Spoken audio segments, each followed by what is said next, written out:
Ok. Bonjour. Cette semaine est une semaine spéciale pour moi. Et cette semaine, Natalia et moi, Natalia est ma collègue de classe de la francisation. Et nous finissons le niveau 6. Et cette semaine est vraiment une semaine spéciale. Parce que pour fêter la fin de la course, nos enseignants ont préparé une surprise très intéressante. Et j'ai gagné un prix. Et Natalia aussi. Nous gagnons un prix. C'est très intéressant. Et le prix que j'ai gagné est le prix de la persévérance. Oui. Et le prix qui nous a donné sont notre propre collègue de classe, et non les enseignants. Et je suis le plus, non le plus vieux, mais le plus expérience de la classe. Je suis le plus expérience. Et comme vous pouvez regarder, la classe est une classe pleine de jeunes. Notre enseignante, Madame Fanny, Madame Nicoletta, sont plus jeunes, sont personnes jeunes. Et je suis le plus expérience. Mais je suis le plus expérience. C'est vrai? C'est vrai? Oh, amen. Je suis le plus expérience. Mais quand je regarde en rétrospective, je constate que la persévérance est là. Parce que plusieurs fois, je suis tenté à d'exister, à abandonner, à sortir de la course de francisation. Je ne sais pas Natalia. Natalia a gagné le prix de la plus... Peut-être.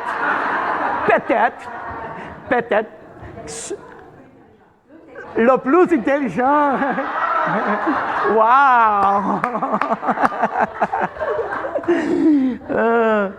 Mais comme je dis, pour diverses fois, je suis là et je fais une demande à moi-même. Que Jean m'a parlé de cette demande le G12 passé. Est-ce que je suis à bonne place? Est-ce que je suis là, à une bonne place? Une personne qui n'est pas plus jeune pour apprendre une nouvelle langue, de nouvelles habitudes, de nouvelles cultures. C'est trop difficile. Mon cerveau est comme mon corps. Avant, mon corps est flexible.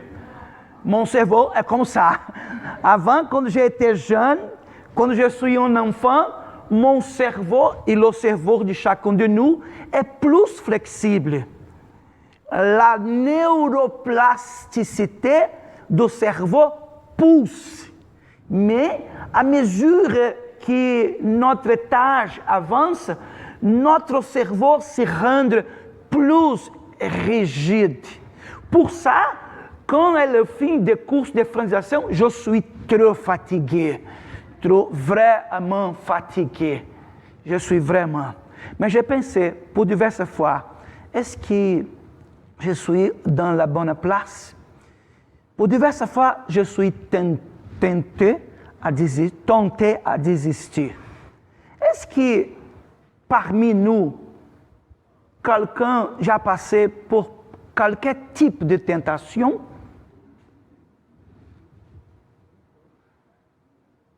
Est-ce que maintenant vous passez pour ça?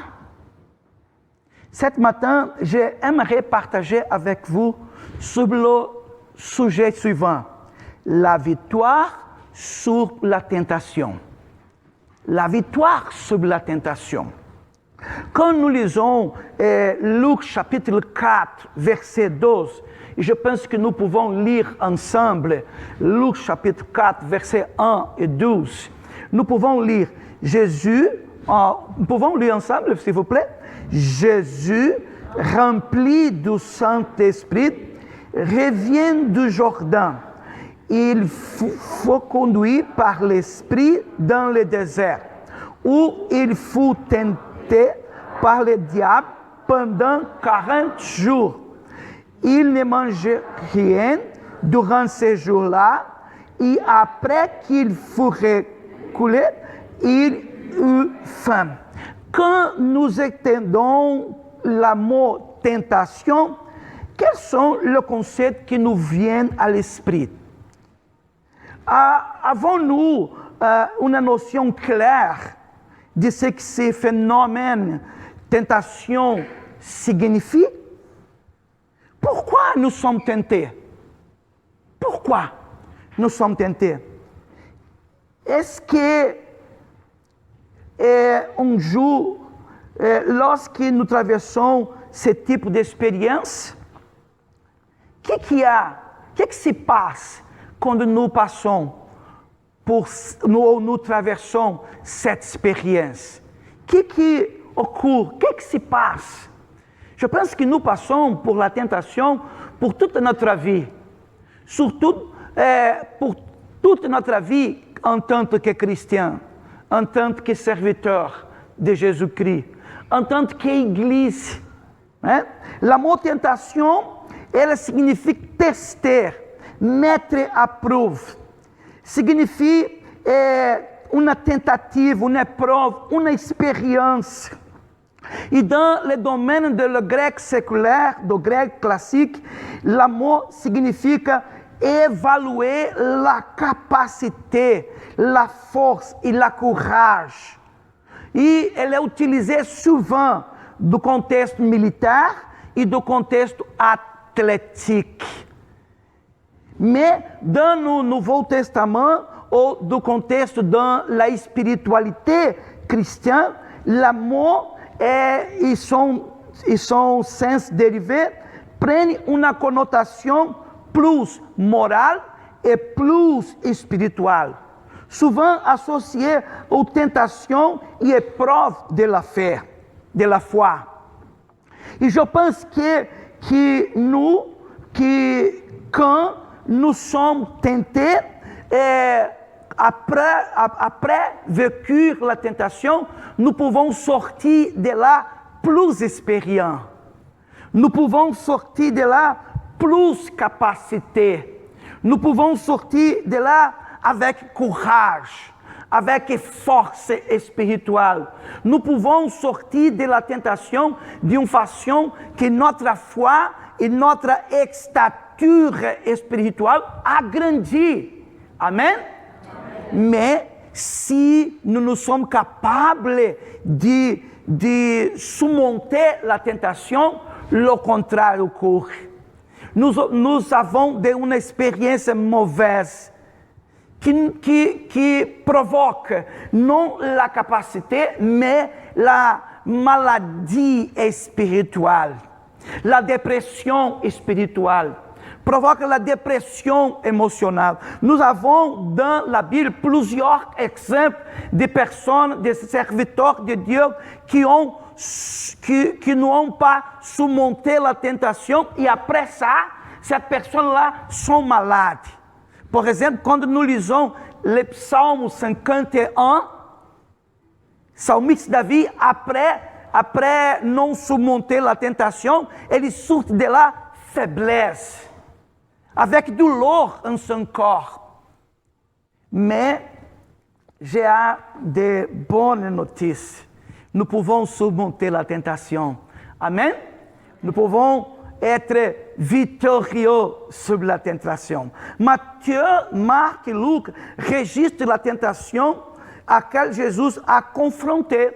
Et Matthieu, Marc et Luc registrent ça parce que ça est cette expérience que Jésus a vécue, elle est très importante pour le discernement de l'Église.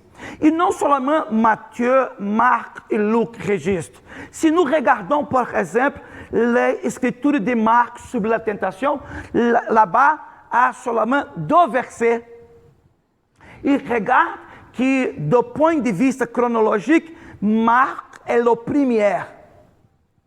Et là-bas, dans l'évangile de Marc, juste 2 versets pour décrire la tentation de Jésus. Quand nous sommes à l'évangile de Matthieu et de Luc, nous regardons plusieurs versets.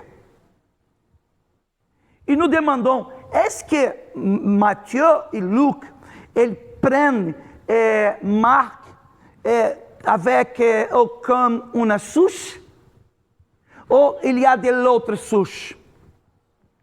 Source. Il y a québécois de source. Non? Source. Source. Ok. Le poésie. Amen. Nous posons les 2. Merci. Ouais. Je pense que dans la tentation, l'évangile de Marc, la Bible dit que quand Jésus est là, à côté de lui, il y a des anges. Merci. Dieu établit son ange à côté de le serviteur de lui. Merci. Merci. Mais regarde, Luc, ele prend Marc comme sa source, oui, mais il y a de l'autre source. C'est-à-dire que dans la tradition orale, la expérience de la tentation est très connue. Elle est partagée pour plusieurs contextes. C'est-à-dire que ce contenu est important pour l'Église. Et est important pour nous aujourd'hui. Quand nous lisons la tentation, nous apprenons comment surmonter cette expérience. Et comme si le registre synoptique de Marc, Luc et Matthieu est suffisant, nous pouvons lire Hébreux, chapitre 4, verset 15. Hébreux, chapitre 4, verset 15, dit comme ça. Lisons ensemble. Car souverain sacrificateur, qui ne puisse sympathiser avec nos faiblesses, mais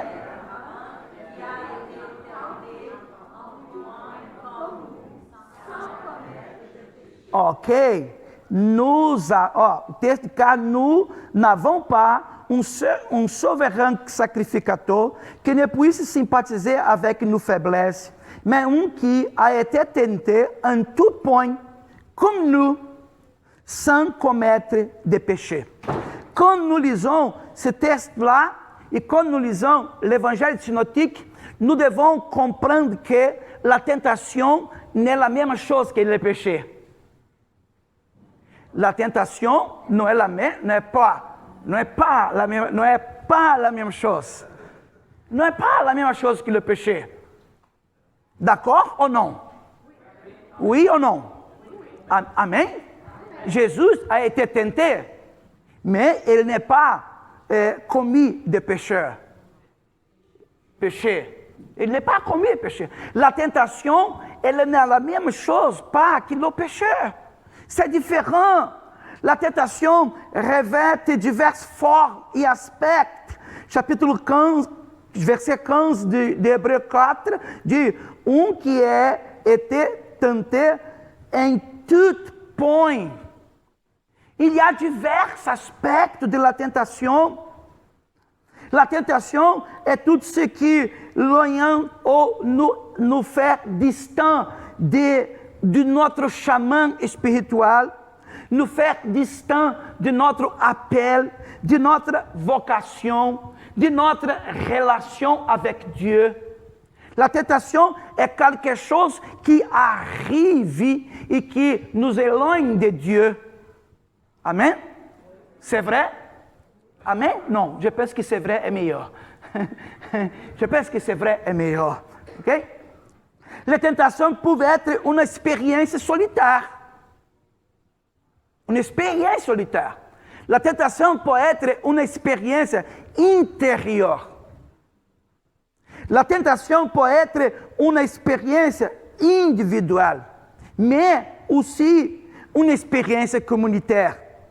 Un couple, par exemple, peut être tenté. Si ou non? Un couple peut être. Par exemple, Adam et Ève, eles sont tentés. Au commencement de l'histoire de la salvation, de la histoire de la Bible. Abraham et Sarah, eles sont tentés. Ananias e Safira, do Novo Testamento, eles sont tentés. E Ananias e Safira, eles ont été tentés de mentir ao Saint-Esprit à propos de la vente de uma propriété. Les disciples de Jésus, avant la crucifixion de Jésus, les disciples furent tentés à dormir plutôt que de veiller avec Jésus à Gethsemane. Pierre même fut également tenté à retenir Jésus à 3 reprises pendant le jugement de Jésus. La église de Corinthiens, elle était tentée. La église d'Éphésiens, elle était tentée. Et pour nous, c'est intéressant de penser comme ça. Parce que la tentation arrive sur ma vie, mais elle peut arriver sur ma famille, sur mon conjoint. La tentation peut arriver sur une communauté, sur une église. Et nous devons être attentifs. Mais la bonne nouvelle est que la tentation peut être vaincue. Amen. Jésus est notre modèle.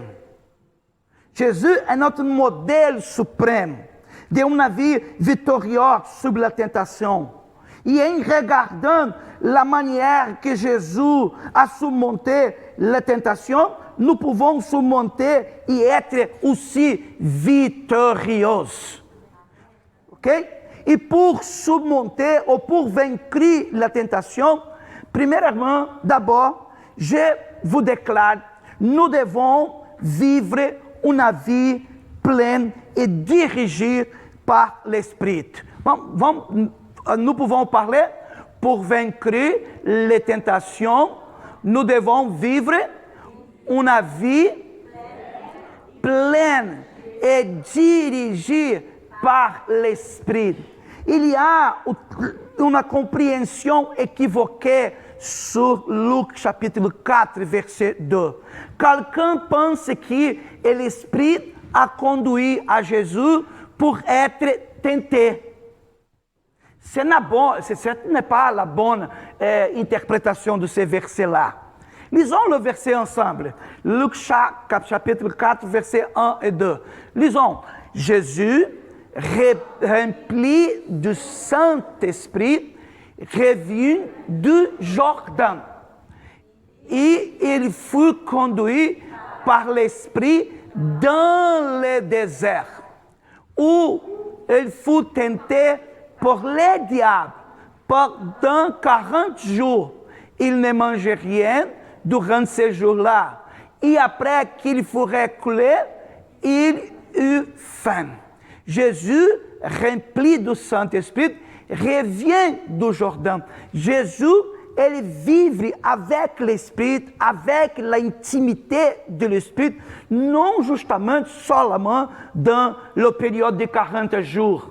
Après son baptême, chapitre 3, versets 21 et 22 de Luc, et l'Esprit, il vient sur la personne de Jésus, et Jésus écoute une voix qui lui dit, « Vous êtes mon fils bon-aimé, bien-aimé. Vous êtes mon fils. » Et l'Esprit Saint est là. Et quand nous regardons, par exemple, chapitre 4 de Luc, verset 14, non est pas là, mais quand nous regardons chapitre 4, verset 14, je lirai dans ma Bible, verset 14 de Luc 4, le texte biblique nous dit comme ça. 4, verset 4. Jésus rempli du Saint-Esprit. Verset 4, 1. Mais le verset 14,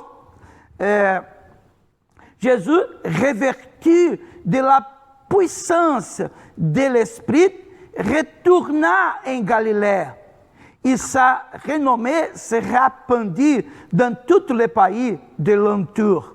Il enseignait dans les synagogues et il était glorifié pour tout. Ou seja, l'Esprit Saint não repousse sur la personne de Jésus jusqu'au désert. Pendant toute la vie, Jésus vivre une expérience d'intimité avec l'Esprit Saint. E quando Jesus é ao deserto, e ele é ao deserto por refletir, por pensar, por prendre em demarche son ministério personal, por iniciar son ministério público. Avant de commencer son ministério público, avant de commencer sa mission, Jesus se retira ao deserto pour réfléchir, pour prier. Et c'est intéressant, si nous regardons le chapitre 3, verset 21, chapitre 3, verset 21, le verset 21 nous dit comme ça, tout le peuple se fait baptiser, Jésus fait aussi baptiser. Et pendant qu'il, dans ta Bible, regarde ta Bible, tu peux ouvrir chapitre 3, versets 21 et 22 dans ta Bible. Ma Bible dit comme ça, tout le peuple s'est fait baptiser, Jésus fut aussi baptisé, et pendant qu'il priait, le ciel s'est ouvert. Pendant qu'il priait. Jésus est là pour prier. Jésus est là pour vivre une expérience. Et après ça, ou pendant cette expérience, l'Esprit Saint a descendu sur la personne de Jésus et lui a accompagné pour tout ce ministère. Pour ça, quand Jésus est là dans la crucifixion, il dit, Père, en tes mains, je donne ton esprit. Mais l'Esprit accompagne Jésus. Et si nous désirons être victorieux sur la tentation, nous devons vivre une vie pleine et une vie guidée. Chaque étape, chaque moment, chaque situation, chaque décision, chaque circonstance, l'Esprit de Dieu, il peut nous aider à surmonter la transition, la difficulté et la tentation qui ocorre souvent dans notre vie. L'Esprit Saint est important pour comprendre la vie. É pour ça que Luc, dans son évangile, et de l'Acte des Apôtres aussi, met en avant l'importance de l'Esprit Saint. À partir au début de l'évangile. Par exemple, quand nous lisons o chapitre 1, verset 15, chapitre 1, verset 15, de l'ancienne maternelle, Jean-Baptiste est rempli de l'Esprit Saint. Chapitre 1, verset 41, Élisabeth, remplie de l'Esprit Saint, bénit Marie. Chapitre 1, verset 67, Zacharie, rempli do Espírito Santo, prophétise après la naissance de Jean. Luc chapitre 2, verset 25, 27, Simeon, l'Esprit repose sur lui, le conduit au temple et lui révèle la venue du Messie. L'Esprit Saint est là. Pour ça, il y a un auteur qui dit que la œuvre théologie de Lucas, que é Luc et Actes, cet auteur s'appelle Kanzeman, ele dit que cette œuvre est la œuvre de l'Esprit Saint. L'annonce de naissance de Jésus, chapitre 1, verset 35, Gabriel annonçait à Marie que l'Esprit Saint viendra sur elle. Cet annonce souligne la puissance de l'Esprit de la conception de Jésus. Le baptême de Jésus, Jean-Baptiste parle de Jésus comme celui qui baptisera dans l'Esprit Saint. Il est faux. L'Esprit descend sur Jésus lors de son baptême. Après la tentation de Jésus, comme je dis, dans le désert, rempli d'Esprit, Jésus est mené au désert et il commence son ministère en Galilée dans la puissance de l'Esprit Saint. Le ministère de Jésus lit un passage d'Isaïe qui parle de l'Esprit envoyant le Messie pour annoncer la bonne nouvelle. Et Jésus affirme, cette prophétie s'accomplit en moi, s'accomplit aujourd'hui devant toi. Les instructions aux disciples, chapitre 12, versets 10 à 12, Jésus avertit que les blasphèmes contre l'Esprit ne sera pas pardonné. Il assure que l'Esprit Saint enseignera aux disciples ce qu'ils devront dire en cas de persécution.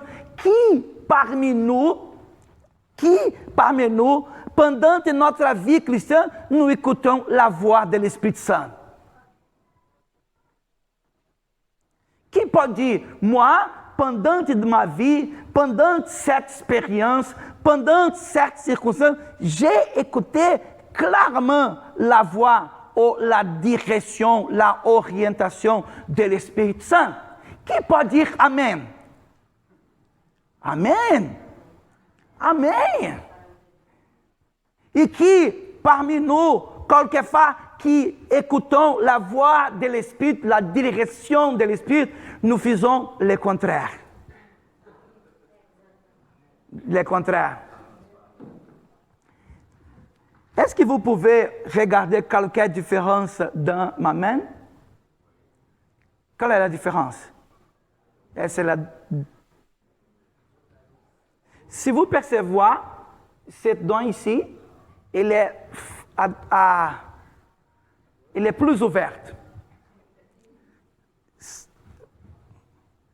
Toutefois que je regarde ça, je me souviens que je dois obéir la voix de l'Esprit Saint. Un jour, quand je suis allé à l'église, je suis pour faire quelque chose avec des amis. Et j'ai écouté la voix de Dieu me parlant. N'entre pas dans cette voiture. N'entre pas dans cette voiture. Et qu'est-ce que j'ai fait? Le contraire. J'ai entré. Après 10 minutes, la voiture s'est choquée contre le mur. Mon collègue qui a conduit la voiture, il blessé son fémur. Et sa bassie est décollée. Moi, j'ai blessé ça. J'ai blessé mon épaule. J'ai cassé. Et j'ai resté pour presque 3 mois immobilisé. Et toute fois que je regarde ça, je me souviens de cette situation. Écoutez la voix de l'Esprit Saint de Dieu. Quand nous sommes la tentation, l'Esprit Saint est là. Quand nous sommes la tentation, Satan aussi est là. Quelle est la voix que nous écouterons? Qui nous parlera plus clair? À qui nous obéissons?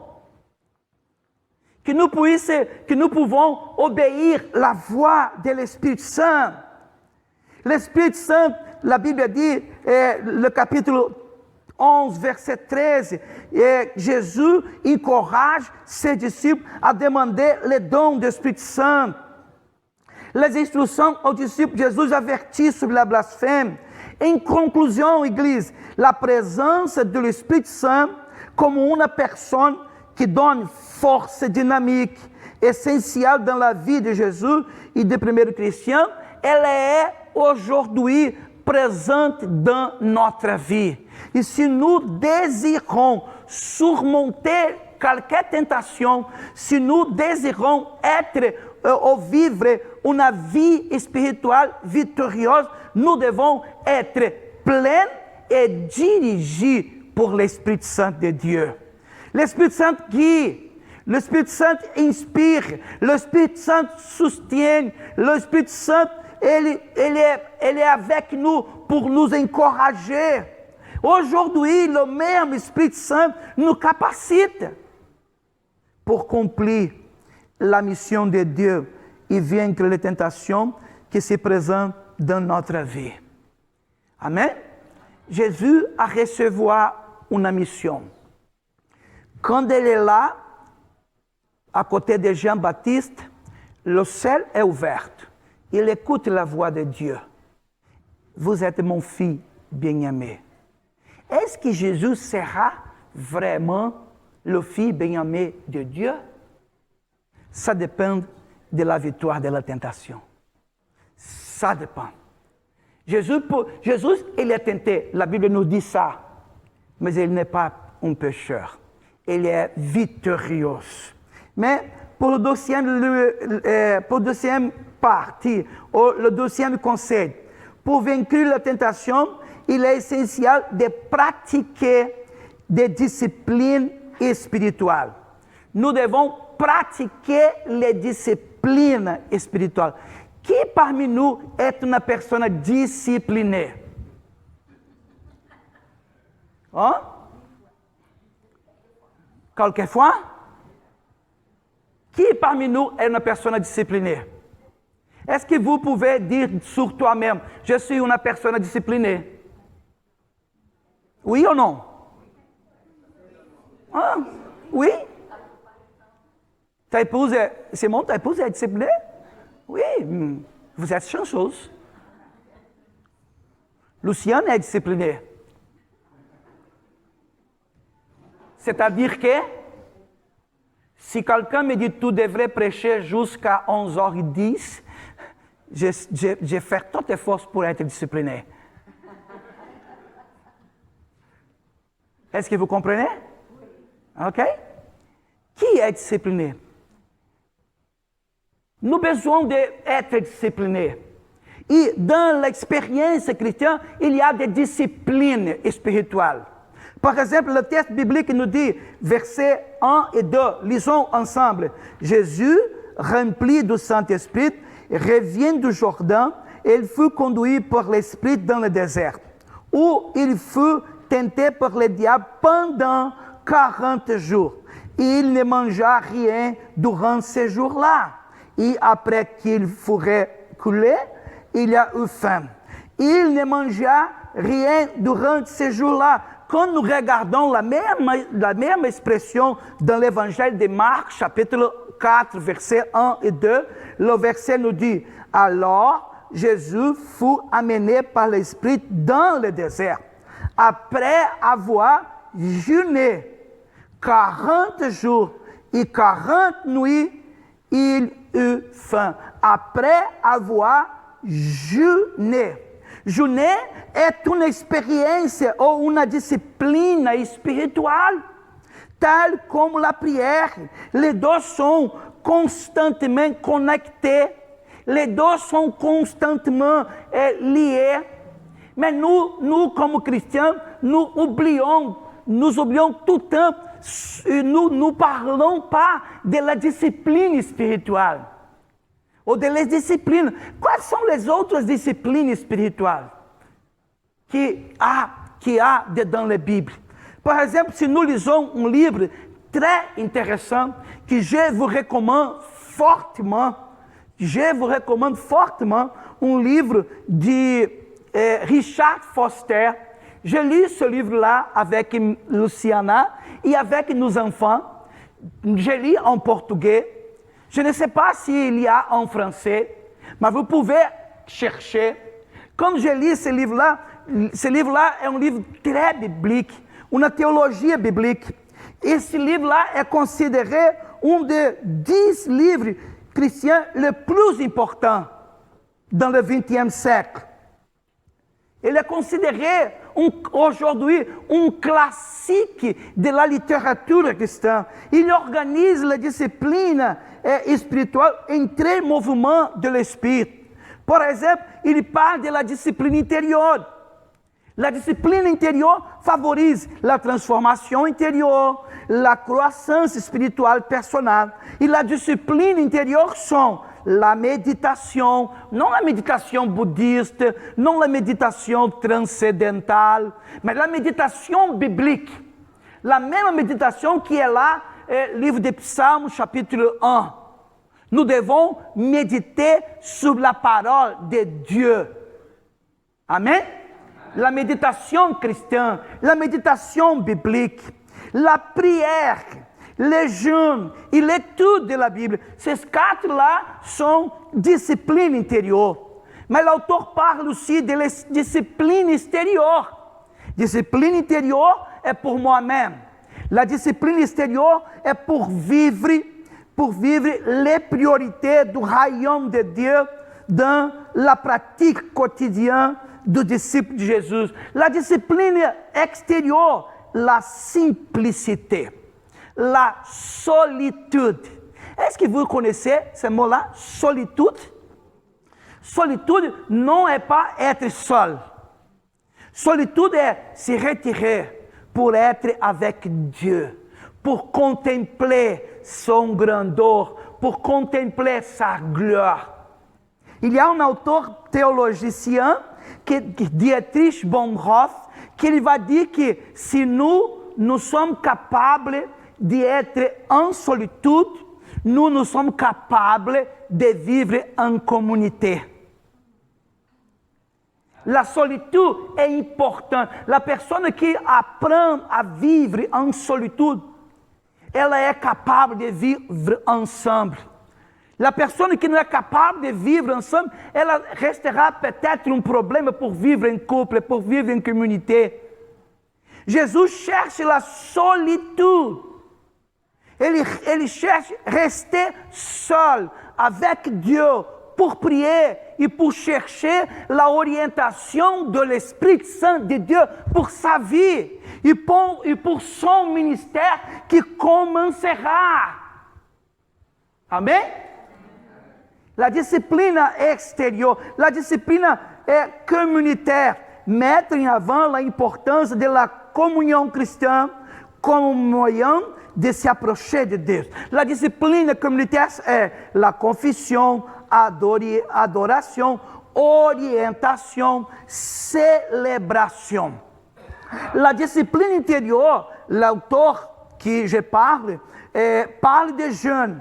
Comprendre le jeûne comme une pratique spirituelle qui nous aide à nous concentrer sur le spirituel et en sacrifiant le physique. Le jeûne n'est pas une bonne offre. Le jeûne n'est pas une monnaie d'échange. Comprenez? Le jeûne n'est pas une monnaie. Ah, je vais jeûner et Dieu va me bénir. Ah, je vais jeûner et Dieu va ouvrir des portes. Cette est la doctrine des œuvres.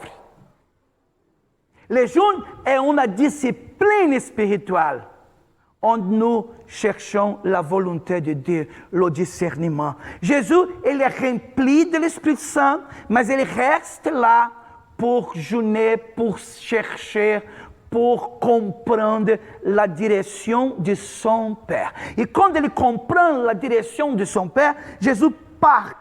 Et avant, la première chose, il se rend à Nazareth, où il avait été élevé. Et selon le costume, je lis le verset 16 de Luc chapitre 4. Et 16 dit, il se rendit à Nazareth, où il avait été élevé, et selon sa coutume, il entre dans la synagogue, où les jours de sabbat, il s'élève pour faire la lecture. Et on lui remit le livre du prophète Isaïe. Ayant déroulé, il trouvait l'endroit où il était écrit, l'Esprit du Seigneur est sur moi, parce qu'il m'a pour annoncer une bonne nouvelle aux pauvres. C'est très puissant. Jésus a une conscience que l'Esprit Saint est sur lui pour faire quelque chose, pour vivre la mission, pour vivre la direction de Dieu.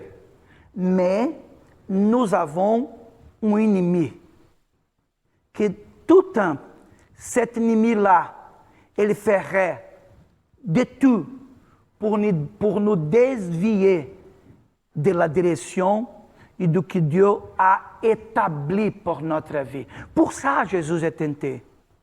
Pour ça, nous sommes tentés. Dieu a une direction pour chacun de nous. Dieu a une direction pour toi, pour ta vie. Mais pour comprendre sa direction, nous devons être pleins et dirigés par l'Esprit. Nous devons pratiquer les disciplines spirituelles tout le temps. Nous devons être dans la prière. Nous devons être dans la lecture de la parole. Nous devons être en joint pour chercher la volonté de Dieu. Nous observons que Jésus pratique les jeûnes et la prière comme partie intégrante pour la vie spirituelle et pour le ministère. Le jeûne est une pratique spirituelle associée à la prière, renforce la communion avec Dieu. Luc 4, capítulo 4, 1, 13, montre Jésus jeûnant pendant 40 jours, tenté par le diable, mais victorieux, soulignant l'importance de le jeûne dans la lutte contre les tentations et la recherche de la direction divine. Mes chers amis, Église de Lac Saint-Louis, peuple de Dieu, à travers de Luc chapitre 4, versets 1 et 13, nous apprenons que pour vaincre la tentation, nous devons chercher une vie guidée par l'Esprit Saint et être constamment rempli de lui et soumis à sa direction. Prions, Église, prions, chers frères et sœurs, prions comme nous enseigne Luc chapitre 11, verset 13. Prions pour que Dieu nous donne son esprit. Prions pour que Dieu remplisse notre vie de son esprit. Nous apprenons dans ce texte, Luc chapitre 4, que nous devons être remplis du Saint-Esprit, mais nous apprenons aussi qu'il est crucial pratiquer des disciplines spirituelles comme la prière, la jeûne, la solitude, qui renforcent notre relation avec Dieu. Il nous donne le discernement spirituel. Il nous aide à résister les tentations. Suivre, Église, suivre mes amis, suivre mon frère et soeur, suivre ces principes, non seulement qui permettent de surmonter la tentation, comme Jésus était, mais favorisent également une croissance spirituelle et une transformation intérieure qui nous rapproche de Christ. Mes amis, peut-être quelqu'un parmi nous, ces jours-là, ou cette semaine, peut-être quelqu'un parmi nous passe pour la tentation. Ouvre ta Bible maintenant, s'il vous plaît. Ouvre ta Bible en 1 Corinthiens 10, 13. 1 Corinthiens 10, 13. La parole de Dieu nous dit comme ça. 1 Corinthiens 10, 13. 1 Corinthiens 10, 13. Ma Bible dit comme ça. Aucune tentation ne vous est survenue qui n'était humaine. Et Dieu, qui est fidèle, ne permettra pas que vous soyez tentés au-delà de vos forces. Mais, avec la tentation, il préparera aussi les moyens d'en sortir afin que vous puissiez la supporter. Que Dieu, dans sa bonté infinie, que Dieu, dans sa grâce e sa misericórdia, nos bénisse abondamment e nos rende vitoriosos face à tentação. A tentação que a um objetivo, nos éloigner de la presença de Dieu e de la mission que Dieu établit para notre vie. A tentação é humana. Ela revient sur moi e sur toi e sur nous tous. Mas nous pouvons être vitoriosos. E que notre Dieu nous bénisse. E que notre vie être pleine et dirigée por Espírito Santo. E que nous pouvons pratiquer la discipline spirituelle de la prière, de le jeûne et de la solitude. Si vous passez aussi dans ce moment, l'Esprit Saint te montre que tu es proche de quelque tentation, je t'encourage à prier maintenant. Fermez vos yeux, s'il vous plaît. Fermez vos yeux et priez à Dieu. Priez à Dieu. Priez. Demande à Dieu, Dieu, remplis ma vie de ton Esprit Saint. Dieu, remplis ma vie de ta grâce, de ta miséricorde. Dieu, dis à lui, Dieu, que je puisse être victorieuse sur cette situation-là. Dieu, que je puisse être un victorieux sur la tentation qui s'approche de ma vie.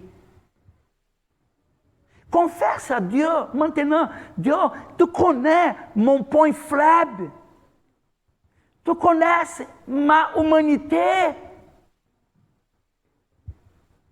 Mais l'Esprit Saint de Dieu est là pour toi. Que le Seigneur te bénisse. Amen. Merci.